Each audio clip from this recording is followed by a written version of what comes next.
Agencies have big plans. Sadly, along the road, they make mistakes and often they fail. But not every agency fails, some of them succeed.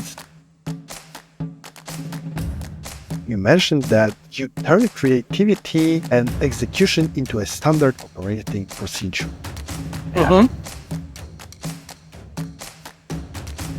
Turning creativity into procedure, that sounds Impossible. Just say it. It's true. It sounds impossible. Honestly, the way you do that is by constantly questioning if you're on the right path. One of the things that we're most excited about is how the Laravel project and the WordPress project could progress in parallel in the next few years. They choose it because they want to own their own roadmap. They want to own their own data. They want to understand where they're going and not have to be beholden to any one SaaS platform. It's a mindset. It's not about the weakness of open source. It's about the weakness of how you set up open source, right? we're quite behaving like a startup, but A startup within an enterprise Yeah. organization. Absolutely. exactly. We have to stay ahead of that maintenance. We need to stay ahead of that next release, do release planning, understand what's coming down the roadmap, understand what their needs are from their partners. And that's how you create something that goes from maintenance to long-term strategy.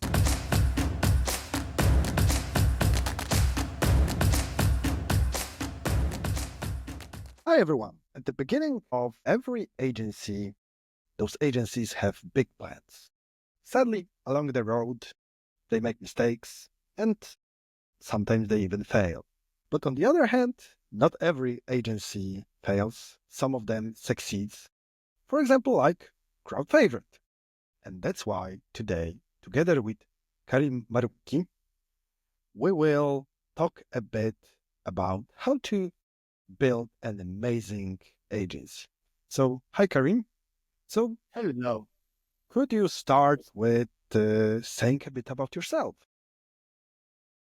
Well, Maciek, thank you for inviting me.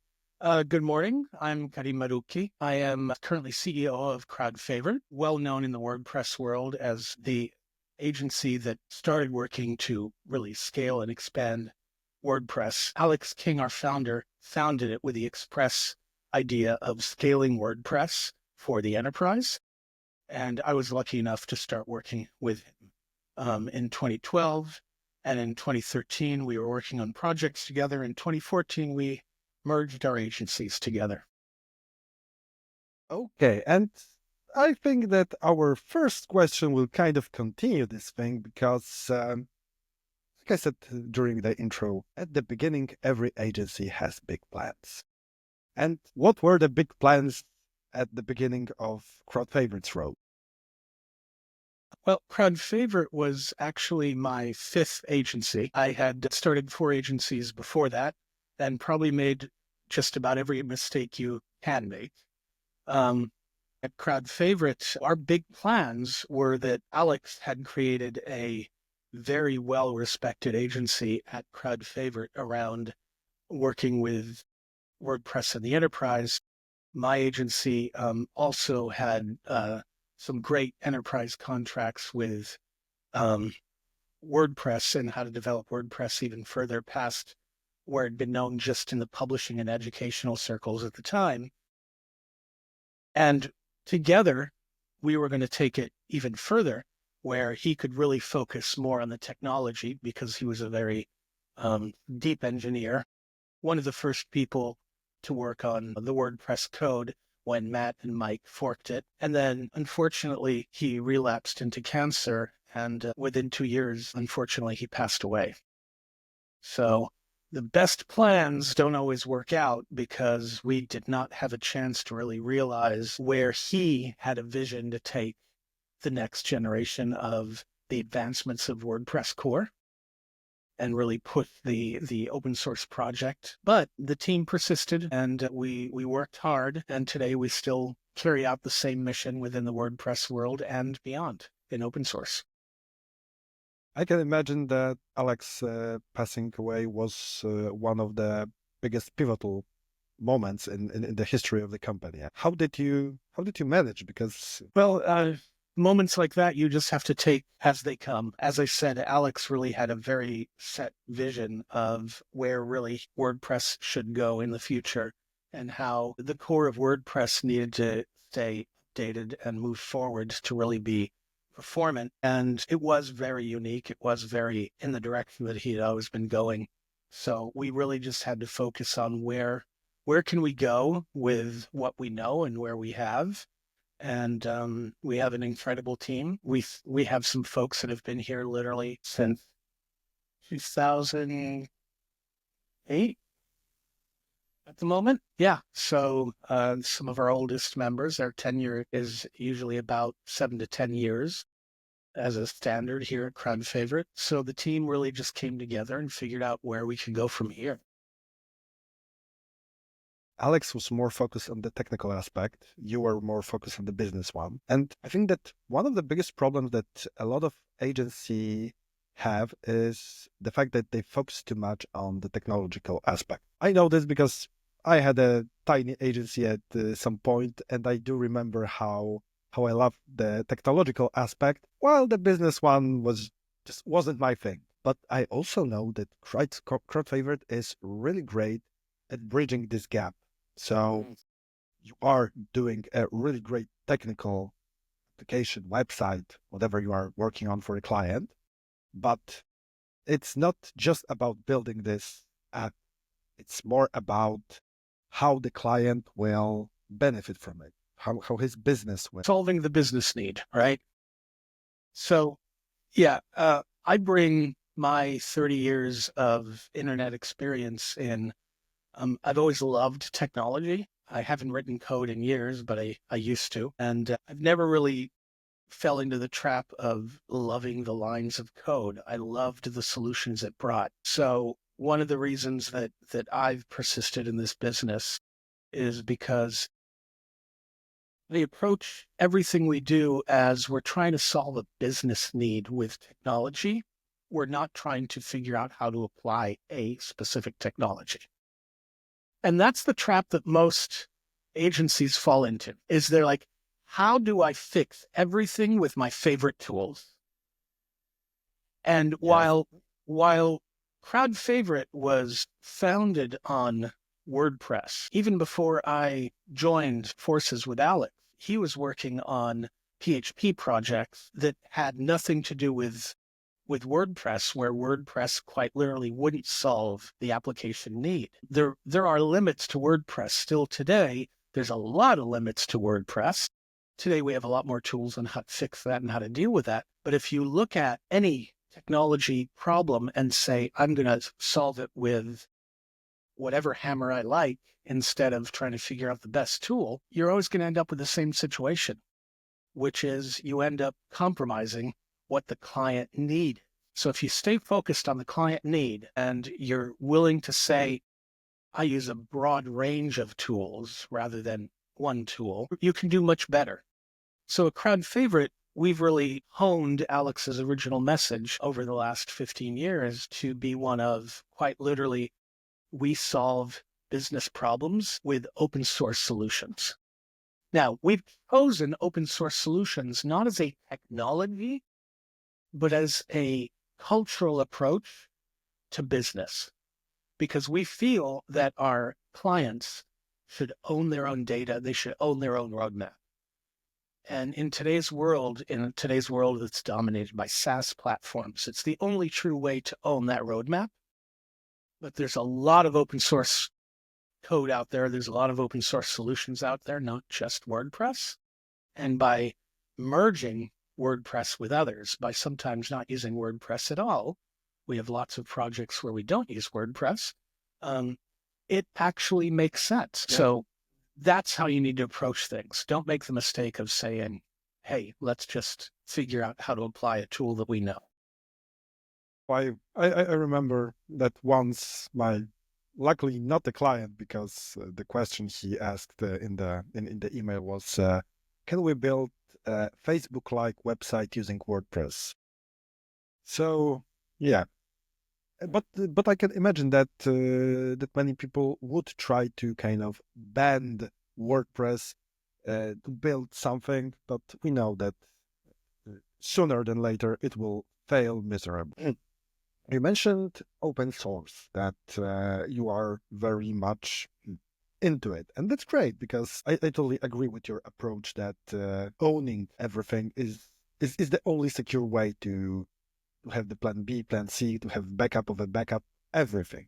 Mm-hmm. But open source also has a lot of cons, right? We hear a lot of voices, especially lately, about problems with financing. A lot of developers are experiencing burnout in the open source space. So, what are the biggest challenges for companies like you that very often live thanks to open source? How do you give back or help the whole movement? Those are a few different questions. Let me see. Where can I start? um, I'll start with how we approach it, I guess. Um, for instance, we have some projects that have nothing to do with WordPress because, as you said in your example, some of your listeners will know who the Emmys are. They're an uh, awards entity here in the United States that they do television and film. They approached us a few years ago and said, we need to do an entire system that helps us with the entire process of running the awards, voting, submissions, all of that. We're lucky enough to have spent the last few years building a complete bespoke system from the ground up. You can't do that with WordPress. We've used a lot of WordPress elements in the backend interface because WordPress has become the standard of, do you want to edit a website easily? A lot of people feel good about that interface. A lot of people are familiar with that interface, but we actually used Laravel, and we've been using Laravel in mixed environments with WordPress for over 10 years, where WordPress needed a little bit of a performance kick. But in this one instance, it didn't make any sense to actually use WordPress at all. So we used a Laravel-based solution. And one of the things that we're most excited about is how the Laravel project and the WordPress project could progress in parallel in the next few years. There's a lot of things, to answer your next part of the question, that Laravel is lacking. It's a developer's tool, but it lacks a lot to be really as friendly as the WordPress world is today. And on the other side, WordPress has a lot you could learn from the Laravel project. So by looking at how these two projects come together, we really get excited. And that's where we're really interested, and we're really doing a lot of sort of cutting edge work these days with some of our best clients. For the part of your question where you say, what worries us? What worries us is the future of open source staying open, staying in that sort of open verse. More and more projects are talking about the privatization of open source. Um, there's no such thing as just bad investment, period. There's some investors are better than others. Why does the enterprise choose open source? They choose it because they want to own their own roadmap. They want to own their own data. They want to understand where they're going and not have to be beholden to any one SaaS platform. More and more platforms these days are starting to talk about privatization.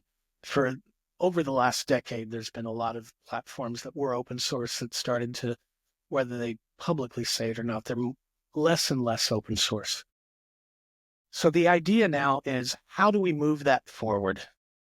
We need to move that forward by securing the supply chain. We need to move that forward by having code signatures. We need to move that forward by ways that we can guarantee that the open web will survive any one entity needing to go in any one direction. I feel like that is the thing that needs to be worked on the most. And that's not a technical thing. That's literally an aspect of the open source community coming together and deciding what's important for itself. I mean, it's partially funny, partially very real comic when there is this stack of dominoes and there is this one little tiny block at the bottom described as this one package maintained by one guy in Kentucky or something like this. And that's open source, and that's one of its biggest problems. The whole supply chains, when open source projects relies on other open source projects and relies on and so on and so on. And securing the whole supply chain should be like the critical mission for the upcoming years for everyone using open source. Absolutely. But even that one developer in Kentucky, in your example, can choose to reach out to companies like yours and say, hey, what do you think of my piece of open source? Is it secure? They can reach out to Cloudflare and others and say, hey, I want to make sure that my code is available throughout, no matter what happens to my personal host, that kind of thing. It's a mindset. It's not about the weakness of open source. It's about the weakness of how you set up open source, right? True, true. And out of curiosity, because while we are talking about open source, I already know that you are using WordPress and you are using Laravel. What other open source technologies are in your stack? Well, we play around with just about everything that we can get our hands on. These days, we've also been playing around with some of the open source initiatives that are starting to come up around AI and others, but I leave that mostly to the technical team these days. I focus more on the business strategy of how we're making sure that those packages are secure and can be relied on for years to come. So I'm looking at the sort of the more the business aspects of it than the technical ones. Okay. But in short, if there is a good open source solution, you will use it. Absolutely. Absolutely. So now let's kind of change the topic to something different, because we're not here just to talk about open source, even it's a very interesting topic and probably we could spend half an hour more. While I'm going through your website, I mean through Crowdfavorite website, I saw that you very often mention two terms. One of those is composable CMSs, and the other one is digital experience platforms. Could you tell a bit more about this? And how can other agencies use this? Think about this. Absolutely. So, digital experience platforms was a term that was coined by Gartner a few years ago. Adobe Experience Manager went to Gartner and said, we are more than just a content management system. How do we get that across? And they said, when you think about personalization, when you think about large data models, when you think about integrations, really that is a digital experience manager. We don't just publish websites, but we want to manage the experience with our customers' customers, right? And it caught on for a little while, and Adobe and other companies started advertising these as monolithic systems, obviously, because that's their best interest. But when you look at it, when you decide to use a product, all these products keep going more and more and more horizontal. Because other products have new features, they want to add that same new feature so they can basically check the box of, yes, we have that feature. So they got wider and wider. And as you can imagine, not everybody can vertically go as deep as everybody else. So you ended up with basically procurement in the enterprise saying, there are 10 choices and all of them check all the boxes, but how deep are their good solutions? So that was an opportunity for us. This is 10 years ago now. We started saying to our customers, if you want the digital experience platform sort of made, if you're looking for the experience of putting together all these features, why do you have to limit yourself to only choosing one company? Use the best of breed. Some companies use HubSpot, some companies use Salesforce. Well, why do you have to change to use some other piece? Why can't you choose the best in breed of each one of your particular vertical SaaSes and use them together? Well, the obvious answer is your marketing teams would have to quite literally have 18 tabs open to manage a marketing process because they're using 18 different platforms. And no matter how much they advertise, that their APIs hook up well with other platforms, you're still managing 18 tabs and 18 processes. How do you tie all that together? Well, this is another example where open source really came to save the day. If you use open source as a hub, like WordPress, to say, I'm going to have a central place that everything else hooks up to. And while they're their own independent sources of truth, I'm going to collate all my information in one place. I'm going to create a separate database, even outside WordPress, and save all my own data and make sure that I have my own source of truth. Then the day that you want to choose to move from platform A to platform B just for one of the verticals, you're in control of that. And you don't have that churn anxiety of going from one platform to the other. So that's what created the concept of composable, is how do you create the best usable product for you and your organization that isn't relying on one company out there. And today it's at the core of what we do. Here we are, composable CMSs and kind of putting everything together instead of building one big product that doesn't do anything that great. It just has some features, but not everything is great. Another thing that was very interesting on Crowdfavorite website, because I must admit there are a lot of interesting things on your website, is the term that you about your delivery culture. You mentioned that local but global delivery culture, and this is a very interesting concept, and I would really love to hear a bit more about this from you. Well, that also is something that stems from the fact that for many years since the 90s, I've had the luxury of working all over the world. Notwithstanding the accent you're hearing, I was born and grew up in Italy, and I identify as Roman more than American, even with this accent. So if you think about it, just, the concepts of the jokes between American culture and Italian culture, really, whenever you want to deliver a project, you have to think locally, yet you want to take advantage of global concepts and what other countries and other cultures are doing well. So for instance, our project management culture is very American, even though we deliver a lot of European projects. On the other hand, our engineering team is quite literally global, spans around the world. So what we end up doing is, depending on where the customer is based, where their expectations are, not as headquartered, but where they're delivering their experience to their customers, we make sure that we pair them up with a very local presence to get that done. So through partnership, we even have project managers in MENA in the Middle East. There's incredible digital experiences happening right now in Saudi Arabia, in the Emirates. So we have local presence out there. We have local presence in Western Europe and Eastern Europe. We have local presence in the United States.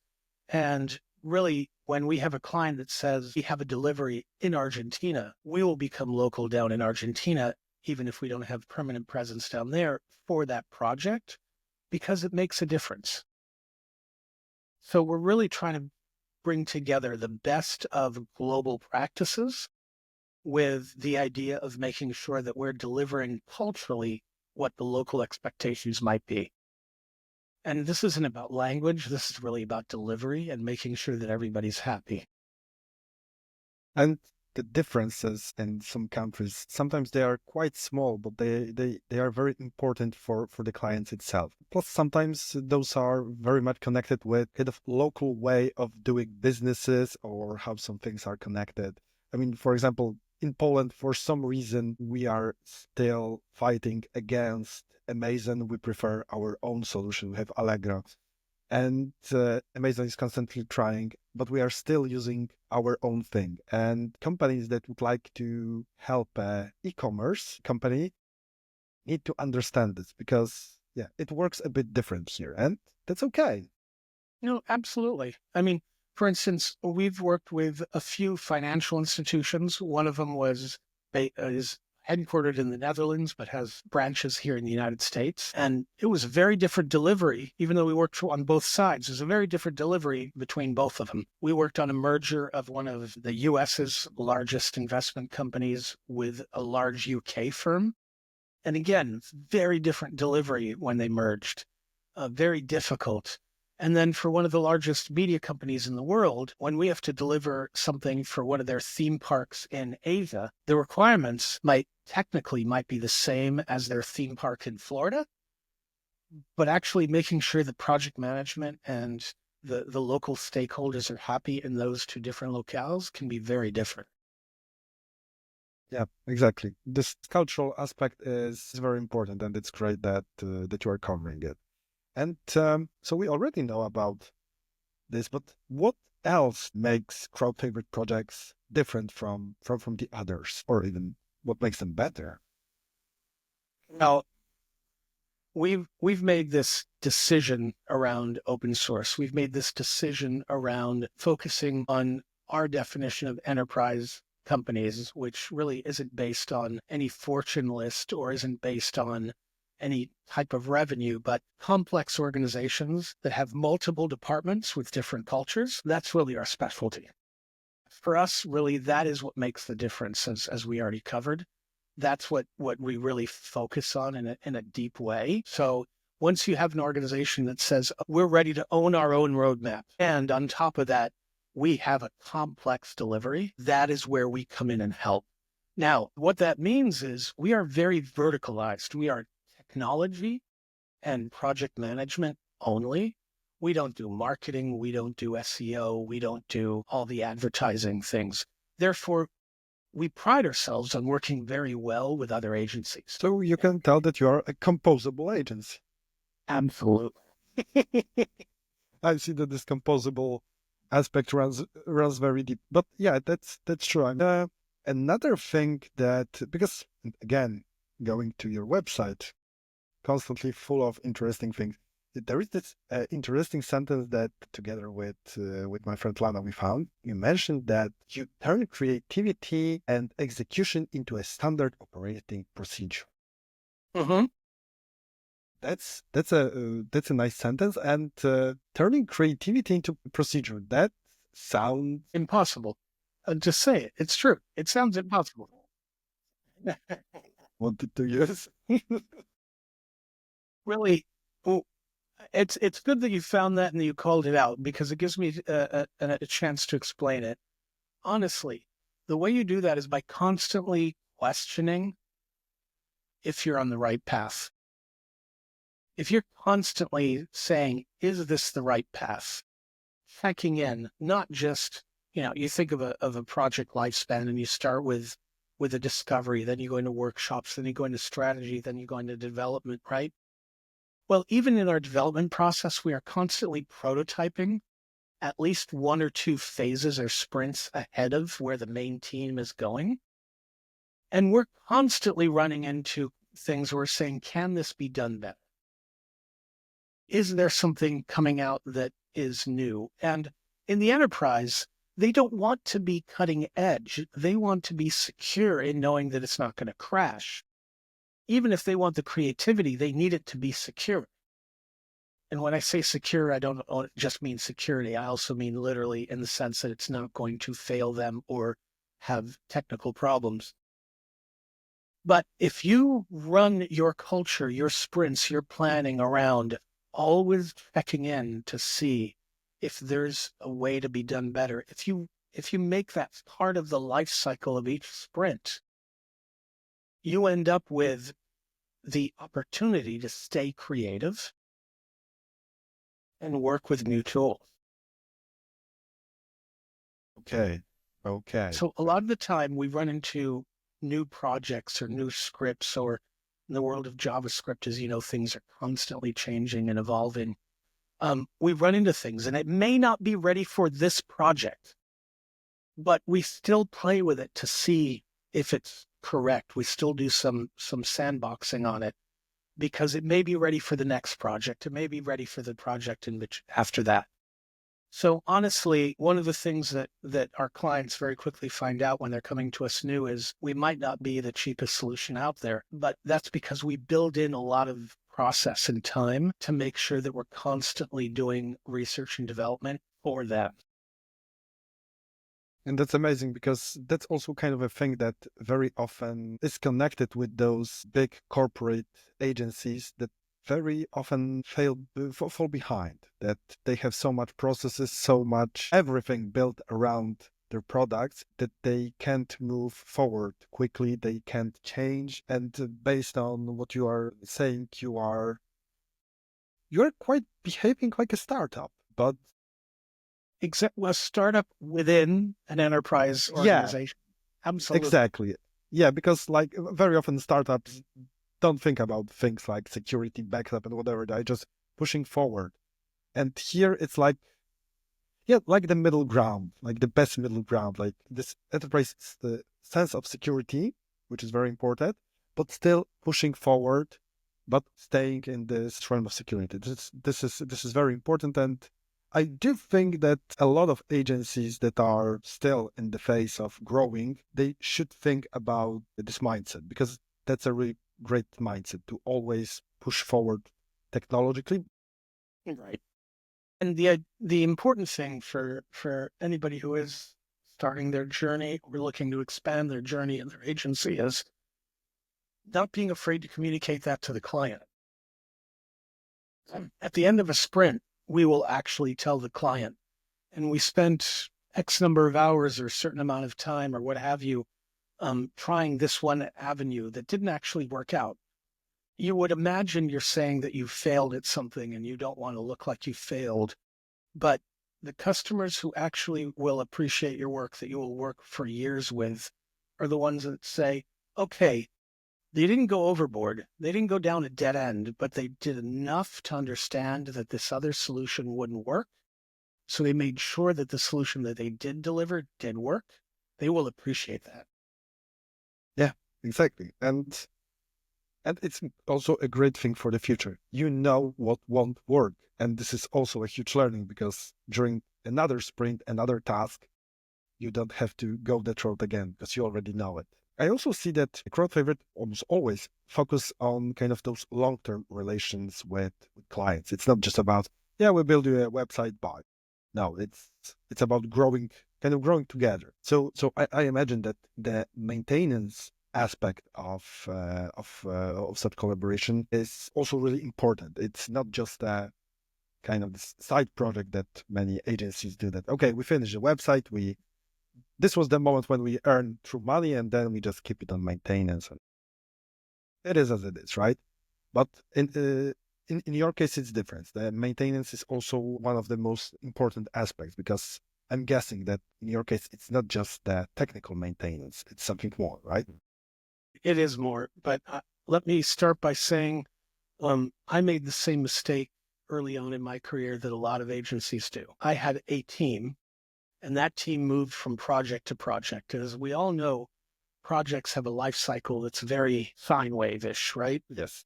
And at the end of a big push, your developers or your project staff are very tired and they need a little bit of a break. And most agencies will basically say, all right, between the big projects, I'll have the staff work on maintenance, or we'll have that happen as we can, all from one team. I made that mistake too for years. Then a while back, we realized that best thing to do was actually to separate into two separate departments with their own P&L, their own books, their own staff, their own process and everything. So actually running what folks call maintenance, we call it DSS, what actually works as maintenance needs to have its own process, its own people. And what you can do if you can do that well is you're no longer just making sure that you're to date and you're doing maintenance on the project and maintenance on the client, but you can actually bring in a process where you are getting ahead of the curve. You can bring in business strategy and digital strategy and work with their partners who do SEO and advertising and other medias to make sure that you are ahead of the curve. you can bring them innovation within a management project, within a maintenance project. I can tell you that, yeah, from the times when I run my own agency, yeah, I also made that mistake that I kind of didn't.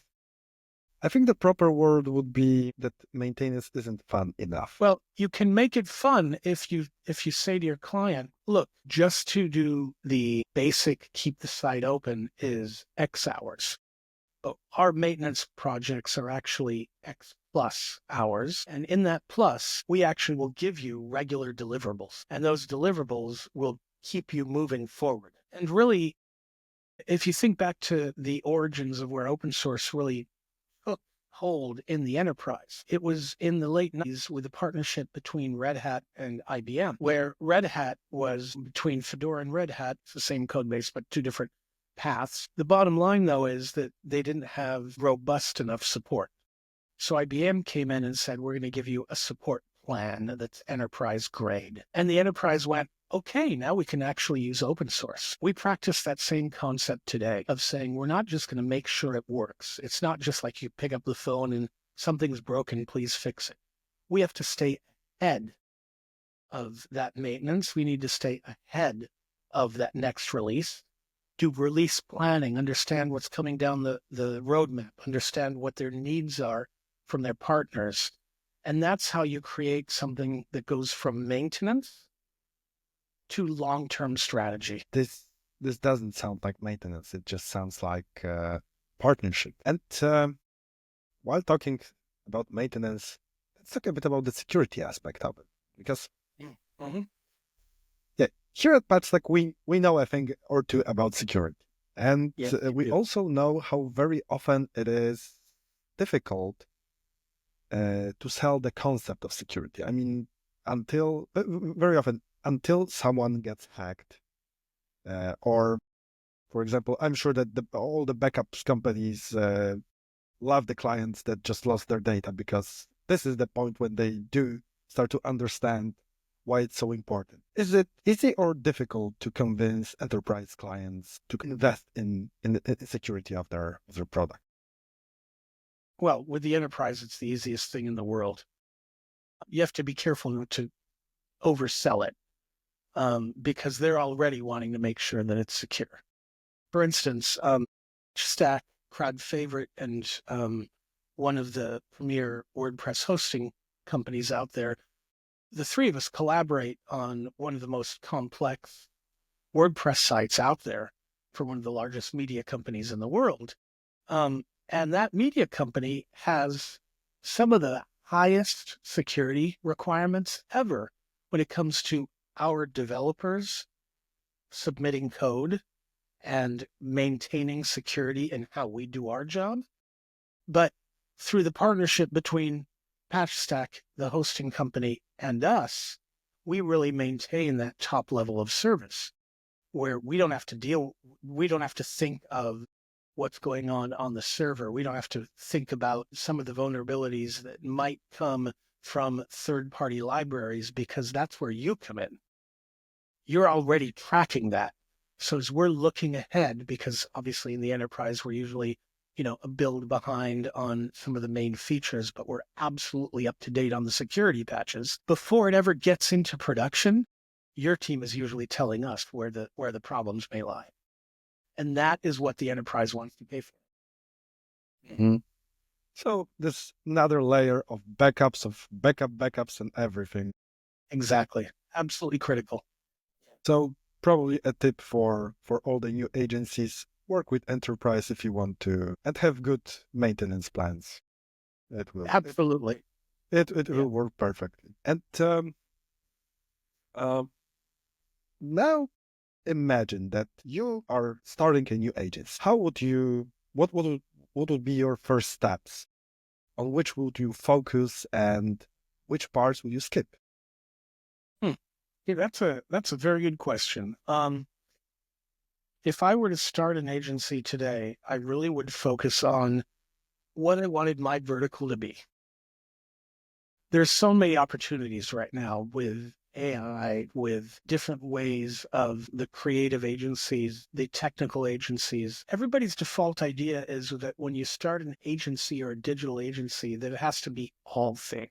I've always bucked against that assumption, and I've always thought that the best agencies are the most vertical, the most specialized. And people go, well, why would you think that when you can diversify your revenue if you do all the other things? And my answer to them is closing yourself off to partnership. You can't be an absolute expert in everything. So you can decide to be middle of the road. You can decide to do volume over quality. You can decide to actually make quality the number one thing you want to deliver, but then you have to pick a lane. You have to pick a direction.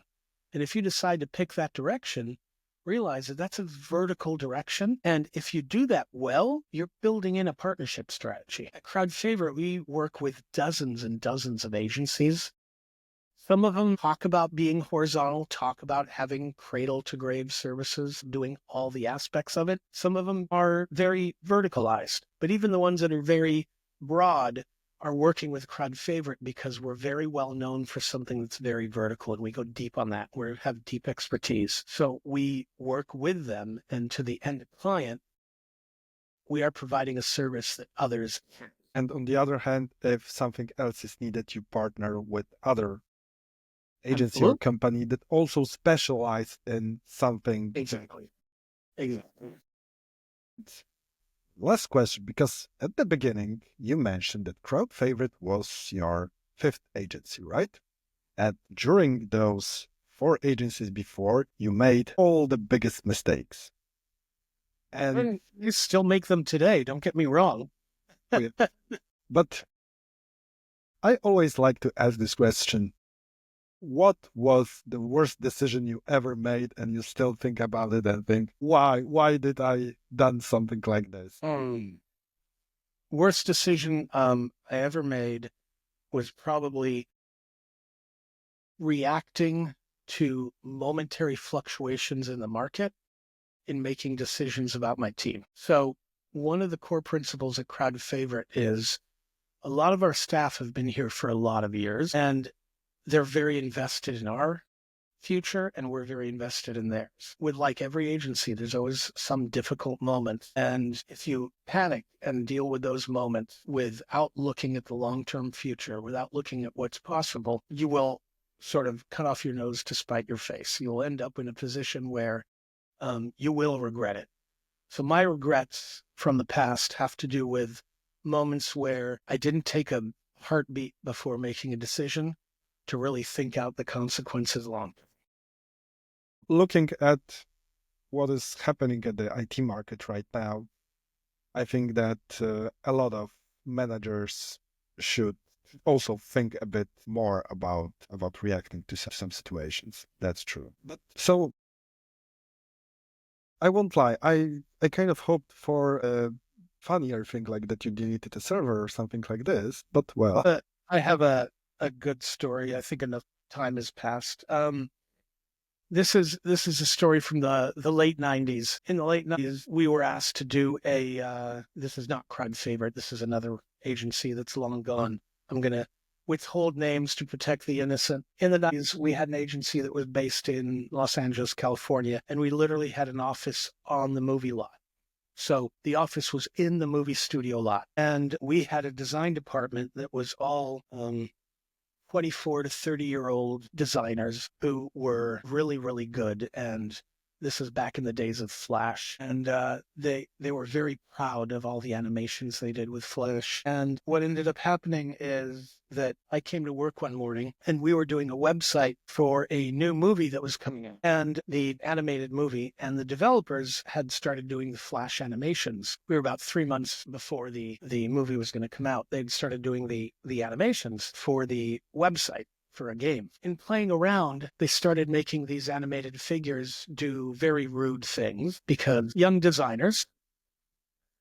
And the office manager and myself walked by one afternoon and saw that they were doing this, and we're like, all right, cut it out, delete that stuff, get it out of here, because tomorrow the client's coming in to see where the project is. So they took it out of the game system. They took it out of the core programming. But one young man who didn't think ahead had actually taken the Flash code and used a shockwave to make it a screensaver. And he forgot to change his screensaver. And the next morning, we had movie studios executives who were walking through our bullpen to the conference room, looked over and saw one of their favorite animated characters doing something very, very rude.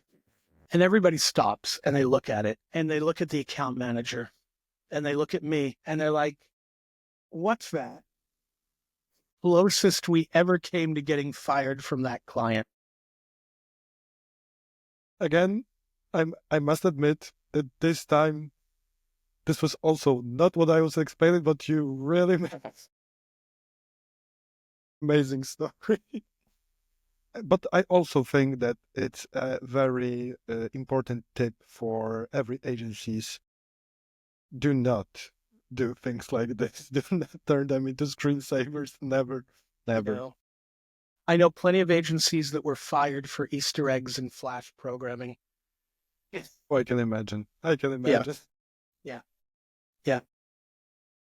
So I think that we went through every aspect, at least the ones that we could fit in around 1 hour. Karim, thank you so much for sharing a lot of tips, a lot of history, and especially the last story, because yeah, it was like a great way to end this interview. So Karim, thank you once again, and yeah, have a great day, everyone. Bye. Thank you so much for having me. Bye-bye.